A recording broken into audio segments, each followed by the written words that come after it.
খালিদ বিন ওয়ালিদ রাদিয়াল্লাহু তাআলা আনহু স্ত্রীকে বললেন, প্রিয়তমা স্ত্রী, আমি বেশিক্ষণ বাঁচব বলে মনে হচ্ছে না।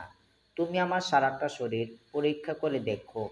এমন কোনো স্থান কি আমার শরীরে আছে যেখানে শত্রুর তরবারির আঘাত নেই? দীর্ঘক্ষণ পরীক্ষা করে স্ত্রী উত্তর দিলেন, না, আল্লাহর রাস্তায় আপনি এত বেশি যুদ্ধ করেছেন যে আপনার সারাটা শরীরেই শত্রুর আঘাত আছে। খালিদ বিন ওয়ালিদ রাদিয়াল্লাহু আনহু তখন দুঃখ নিয়ে বললেন, আল্লাহর কসম, প্রতিটা জিহাদে আমার নিয়ত থাকতো যেন আমি ময়দানে শত্রুর আঘাতে মারা যাই, তাতে যেন শহীদের মর্যাদা পাই।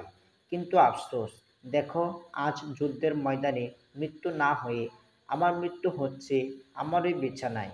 আমায় কি আল্লাহ শহীদদের মাঝে রাখতে চান না? স্বামীর আফসোস দেখে স্ত্রী কিছুক্ষণ মৌন রইলেন। এরপর করলেন সেই বিখ্যাত উক্তি, আপনার নাম স্বয়ং রাসূলুল্লাহ সাল্লাল্লাহু আলাইহি ওয়াসাল্লাম রেখেছিলেন সাইফুল্লাহ, আল্লাহর তরবারি।